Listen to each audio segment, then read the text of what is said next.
तो दोस्तों स्वागत है आपको इन्वेस्टर चॉइस के एक और नई वीडियो में, जहां हम लोग daily IPO and stock market के बारे में चर्चा करते रहते हैं।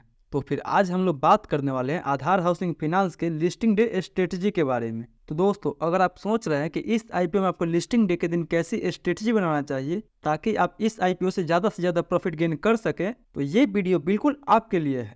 क्योंकि इस वीडियो में हम लोग इस कंपनी का स्ट्रेंथ और रिस्क फैक्टर को ध्यान में रखते हुए इस स्टॉक्स का लॉन्ग टर्म विजन देखने वाले हैं। सो दोस्तों वीडियो को अंत तक जरूर देखें ताकि आपको लिस्टिंग डे पे क्या करना चाहिए इसका एक क्लियर पिक्चर मिल सके।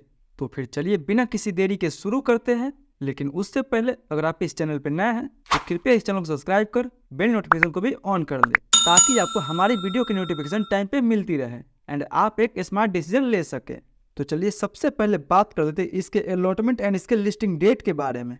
तो दोस्तों इसका अलॉटमेंट पहले ही केफ इंटेक वेबसाइट पे आ चुका है। आई होप कि आप सब ने अपना अलॉटमेंट चेक कर लिया होगा। लेकिन अगर आप लोग अभी तक अपना अलॉटमेंट चेक नहीं किया है तो मैं डिस्क्रिप्शन में लिंक दे दूंगा, आप लोग अपना अलॉटमेंट वहां से जाके चेक कर सकते हैं।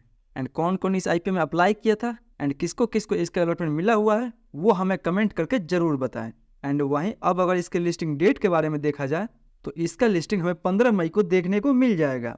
हालांकि 15 मई को 2 आईपीओ लिस्ट होने जा रहा है, एक आधार हाउसिंग फाइनेंस का आईपीओ एंड दूसरा टीबीओ टेक का आईपीओ। सो इसीलिए हमें इस आईपीओ को लेके एक स्मार्ट स्ट्रेटजी बनानी चाहिए ताकि हम इससे ज़्यादा प्रॉफिट गेन कर सके। बट प्रॉफिट गेन करने से पहले हमें इस कंपनी के काम और इस कंपनी के फंडामेंटल के बारे में अच्छी तरह से पता होना चाहिए। तो चलिए बहुत ही ब्रीफ में हम लोग डिस्कशन करते हैं कि ये कंपनी जनरली काम क्या करती है। क्योंकि अगर आपको इसका अलॉटमेंट मिला हुआ है तो ये आपको पता होना चाहिए कि ये कंपनी काम क्या करती है ताकि आप खुद से एक स्मार्ट डिसीजन लेने में सक्षम हो सके।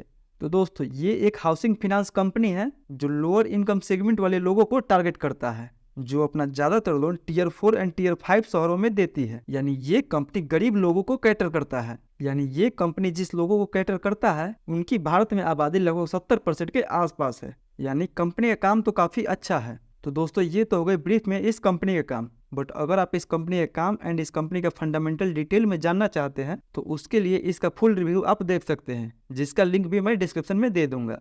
तो चलिए अब हम लोग बात कर लेते हैं कि इस आईपीओ का ग्रे मार्केट में अभी फिलहाल कितना डिमांड चल रहा है ताकि आपको अपना लिस्टिंग गेन का अनुमान लग सके। लेकिन उससे पहले अगर एक बार हम इसके प्राइस बैंड पर नजर डालते हैं तो इसका प्राइस बैंड 300 रुपये से लेकर 315 रुपये पर शेयर का रखा गया है। अगर इस हिसाब से इसका मार्केट में जीएमपी देखा जाए तो मार्केट में इसका जीएमपी 15 से 20% के आसपास चल रहा है। बट अगर 20% के हिसाब से भी देखा जाए तो पर शेयर पे में 63 रुपये का प्रॉफिट बता रहा है, 47 शेयर का लॉट है। उस हिसाब से लगभग हमें 3000 के आसपास तक प्रॉफिट देखने को मिल सकता है पर लॉट पे। यानी मार्केट में तो अभी इसका जीएमपी उतना अच्छा नहीं है, बट अगर ये 20% के आसपास लिस्ट होता है तो भी इसका लिस्टिंग अच्छा ही माना जाएगा, क्योंकि लॉस से तो अच्छा है प्रॉफिट में लिस्टिंग होना। बट अगर 15 से 20% तक का जीएमपी को देखते हुए इसका अंदाजन लिस्टिंग प्राइस निकालने की कोशिश करें तो इसका अंदाजन लिस्टिंग प्राइस 360 से 380 के बीच में हो सकता है। याद रहे दोस्तों कि ये listing price tentative listing price है, जो कि जीएमपी को देखते हुए मैंने अनुमान लगाया है। बट जैसे कि आप लोग जानते हैं कि मार्केट के छोटी बड़ी न्यूज के कारण जीएमपी में काफी बड़ा बदलाव हो सकता है। तो आप जीएमपी के भरोसे ना बैठे, मजबूत फंडामेंटल वाले कंपनी के आईपीओ में ही अप्लाई करें। बट इस आईपीओ में फिर भी उम्मीद है कि हमें ठीक ठाक लिस्टिंग गेन देखने को मिल सकता है। तो ये तो रही कंपनी के लेटेस्ट जीएमपी के बारे में। तो फिर चलिए अब हम लोग बात कर लेते हैं कि इस आईपीओ में कैसी स्ट्रेटेजी बनाना चाहिए ताकि इसमें हम अच्छा खासा प्रॉफिट गेन कर सके।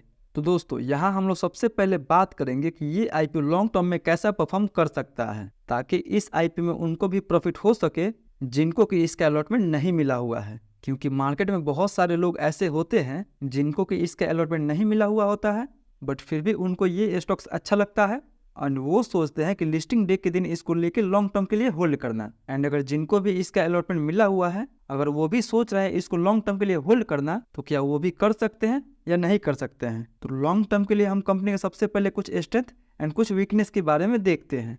तो अगर सबसे पहले कंपनी के स्ट्रेंथ के बारे में देखें तो कंपनी के पीछे मजबूत प्रमोटर का हाथ है। एंड जैसे कि आपको पता होगा कि इस आईपीओ के जरिए ब्लैक रॉक भी अपना कुछ हिस्सेदारी इस कंपनी से बेच रही है। तो कंपनी के पीछे तो मजबूत प्रमोटर का हाथ है। वहीं अपने सेगमेंट में ये कंपनी मार्केट लीडर है। यानी ये कंपनी लोअर मिडिल इनकम वाले लोगों को टारगेट करता है एंड इस सेक्टर में ये मार्केट लीडर है। क्योंकि ज़्यादातर जो कंपनी है वो बड़े बड़े लोगों को लोन देने में लगी रहती है, बट ये कंपनी छोटे लोगों को लोन देती है। सो छोटे लोगों को लोन देने में ये कंपनी मार्केट लीडर है। एंड वहीं इसका ब्रांच पूरे ऑल ओवर इंडिया में है। सो ये भी एक कंपनी के लिए पॉजिटिव बात है। एंड कंपनी का फंडामेंटल भी ठीक है, उसके साथ ही साथ कंपनी हमें अच्छे वैल्यूएशन पे मिल रही है, क्योंकि अगर इसके पीर कंपटीटर के साथ इस कंपनी का कंपैरिजन किया जाए तो उनके मुकाबले ये कंपनी हमें सस्ती वैल्यूएशन पे मिल रही है। तो ये तो हो गई कुछ कंपनी के स्ट्रेंथ के बारे में। वहीं अब हम लोग इस कंपनी के कुछ रिस्क के बारे में बात कर लेते हैं। तो इस सेक्टर में कंपटीशन बहुत ज़्यादा है, क्योंकि मार्केट में बहुत सारे होम लोन देने वाली कंपनी पहले से मौजूद है। बट ये भी कंपनी कुछ कम नहीं है, इसका भी मार्केट कैप लगभग 13,000 करोड़ के आसपास का है। तो इसका भी मार्केट में अच्छा खासा पकड़ बना हुआ है। वहीं इस सेक्टर में इंटरेस्ट रेट को लेकर आरबीआई समय समय पर अपना रेगुलेशन बदलता रहता है। सो ये भी एक रिस्क का कारण बन सकता है। बट ये रिस्क तो सभी हाउसिंग फाइनेंस कंपनियों के लिए है, ना कि सेपरेटली इस कंपनी के लिए। तो दोस्तों ये तो हो गई कंपनी कुछ रिस्क एंड कंपनी कुछ स्ट्रेंथ के बारे में। सो कंपनी के रिस्क एंड स्ट्रेंथ को ध्यान में रखते हुए हम बोल सकते हैं कि ये कंपनी लॉन्ग टर्म के लिए सही है। तो फिर क्या करना चाहिए उनको, जो लोग सोच रहे हैं इसमें फ्रेश एंट्री लेने के लिए? तो देखिए, अगर ये 15 से 20% के आसपास तक खुल रहा है तो इसमें आप अपना धीरे धीरे पोजीशन बना सकते हैं, क्योंकि ऐसा नहीं है कि ये बहुत हाई प्रीमियम पे लिस्ट हो रहा है जिससे कि हमें इसमें करेक्शन देखने को मिलेगा। सो 15-20% का प्रीमियम कुछ ज़्यादा नहीं होता है। सो आप अगर चाहे तो आप अभी से ही अपने पोर्टफोलियो में इसको ऐड कर सकते हैं। बट कोई भी डिसीजन लीजिए अपना रिस्क एंड अपना एनालिसिस लगा के लीजिए। वहीं पे अब हम बात कर लेते हैं उनके लिए जिनको कि इसका अलॉटमेंट मिला हुआ है, वो इसमें क्या करे, वो इसे होल्ड करे या सेल करके निकल जाए। तो दोस्तों, अगर आप केवल लिस्टिंग गेन के लिए अप्लाई किए थे कि आपको तो इस आईपीओ में केवल लिस्टिंग गेन से मतलब है, तो आपको उस दिन जितना भी लिस्टिंग गेन मिल रहा है आप उतना लिस्टिंग गेन लेके इससे एग्जिट हो सकते हैं, क्योंकि आप तो हर आईपीओ में केवल लिस्टिंग गेन के लिए ही अप्लाई करते हैं। तो आप चुपचाप अपना लिस्टिंग गेन लेके निकल सकते हैं। बट वहीं किसी को लॉन्ग टर्म के लिए होल्ड करना है तो हाँ, वो लॉन्ग टर्म के लिए बिल्कुल होल्ड कर सकते हैं, क्योंकि ये कंपनी एक तो कम प्रीमियम पे लिस्ट हो रही है एंड दूसरी बात की कंपनी अच्छी भी है। बट अगर आपको लॉन्ग टर्म के लिए होल्ड भी करना है तो आप इसमें पार्शियल होल्डिंग कर सकते हैं, यानी जो भी आपके पास 47 शेयर है उसमें से आप 24 शेयर को सेल कर सकते हैं एंड 23 शेयर को आप लॉन्ग टर्म के लिए होल्ड करके छोड़ सकते हैं। यानी आपको रिस्क भी लेना है तो आप अपने हाथी कैपिटल पे रिस्क लीजिए।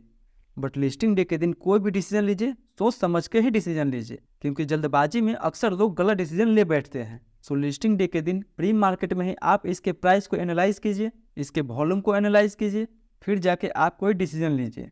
क्योंकि अगर 15 तारीख को ओवरऑल मार्केट हमारा साथ देता है और मार्केट उस दिन ग्रीन में आगे बढ़ता है तो उम्मीद है कि ये आईपीओ अगर 15 से 20% के प्रीमियम पे खुलता है तो उम्मीद है कि यहाँ से भी ये स्टॉक्स ऊपर जाने की कोशिश करेगा, क्योंकि बड़े बड़े इन्वेस्टर्स जिनको कि इसका अलॉटमेंट नहीं मिला हुआ होगा वो लिस्टिंग डे के दिन इसको लेने के लिए कोशिश करेंगे। एंड अगर इसमें एफआईआई एंड डीआईआई का बाइंग आता है तो इसका प्राइस ऊपर की तरफ भाग सकता है। सो अगर आप लिस्टिंग डे के दिन इंट्राडे वाला भी गेन लेना चाहते हैं तो आप अपने रिस्क के अनुसार नीचे एक छोटा सा स्टॉप लॉस रख के इसको ट्रेल कर सकते हैं। तो कुछ ऐसा स्ट्रेटजी बना सकते हैं इस आईपीओ को लेके। तो दोस्तों ये तो था मेरा स्ट्रेटजी इस आईपीओ को लेके।